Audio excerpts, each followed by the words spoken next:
Наша встреча проходит.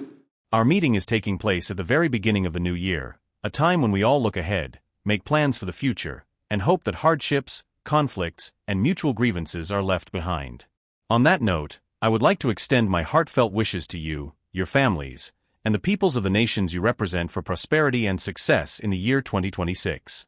I believe we can all agree that international cooperation is one of the key pillars of sustainable development and human prosperity. In today's interconnected and diverse world, the ability of states to engage in constructive dialogue has a direct impact on global stability and security. Open and honest partnerships create opportunities to tackle shared challenges, even the most difficult ones. As the saying goes, peace does not occur on its own, it must be built. It requires continuous effort. Peace demands responsibility and a conscious choice to pursue it. This has never been more relevant, especially now, as we see a worsening of the international situation. I believe no one can reasonably deny this. Long-standing conflicts are intensifying, and new, dangerous flashpoints are emerging. At the same time, diplomacy and the pursuit of consensus are increasingly being replaced by unilateral and reckless actions. Instead of dialogue between states, we are hearing a monologue, often from those who believe that their power gives them the right to dictate terms, impose their worldview, and issue commands. Dozens of nations around the world suffer from the erosion of their sovereign rights. They endure chaos and lawlessness, lacking the resources or influence to protect themselves. A reasonable and necessary path forward would be for the international community to demand adherence to international law by all its members, and to help build a fairer multipolar world order. Such an order must ensure that all states have the right to choose their own path of development. They must be free to determine their destiny without external interference, and to preserve their unique cultures and traditions. I would like to stress that Russia is sincerely committed to the ideals of a multipolar world. Our country has consistently followed, and will continue to follow, a balanced and constructive foreign policy, one that accounts for our national interests as well as the objective trends shaping global development. We are open to building truly equitable and mutually beneficial relations with all partners who are interested in cooperation. We aim to deepen our ties in political, economic, and humanitarian spheres and to work together to confront serious global challenges and threats. Russia supports strengthening the central and vital role of the United Nations in world affairs. Last year marked a significant anniversary for the UN. 80 years ago, our fathers, grandfathers, and great-grandfathers, having emerged victorious in the Second World War, managed to unite, find common ground, and agree on the fundamental principles of international engagement. These principles were enshrined in the UN Charter in all their depth and interconnectedness. The principles laid out in that founding document, equality among states, respect for sovereignty, non-interference in internal affairs, and peaceful dispute resolution, are more necessary today than ever before. Importantly, we must also adhere to the principle that security must be comprehensive. It must be equal and indivisible. Security cannot be achieved for some by undermining the security of others. This principle is enshrined in foundational international legal frameworks.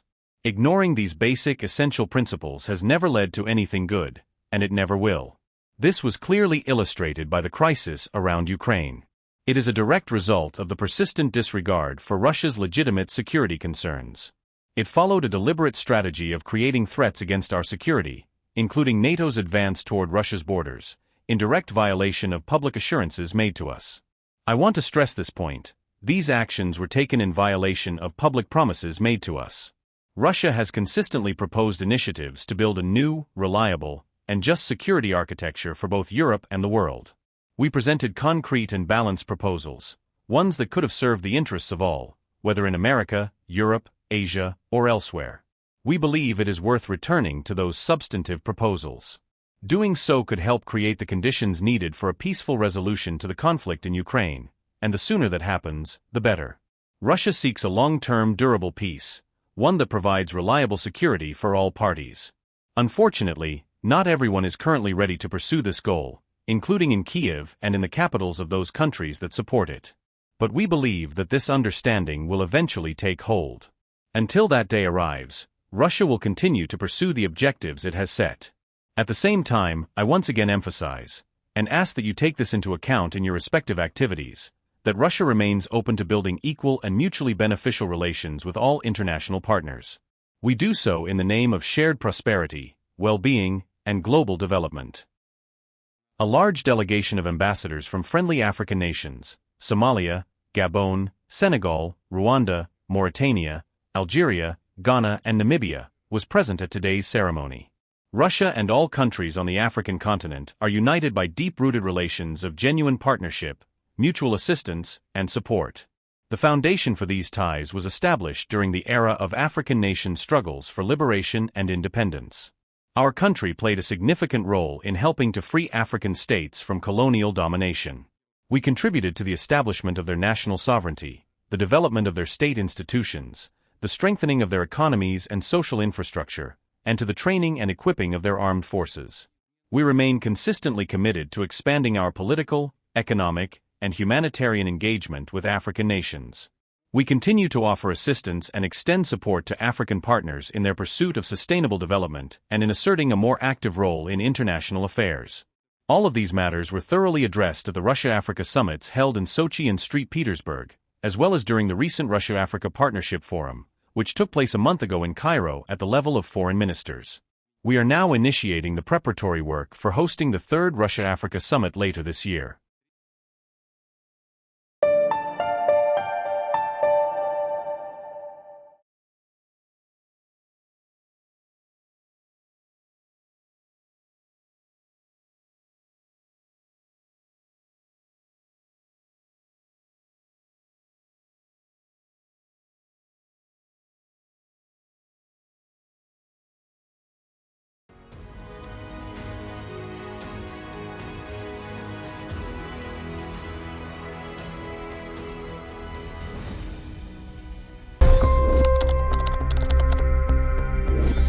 $25 crore गरीब गरीबी को परास्त करके बाहर निकले।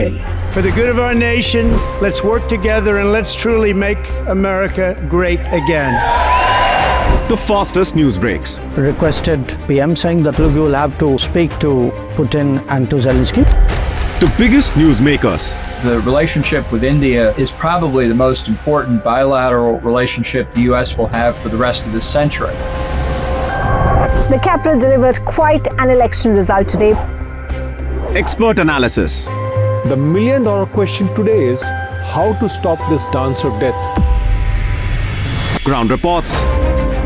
I'm standing at the crossroad of the Kumbh Mela. Behind me are more than 100 entry ghats.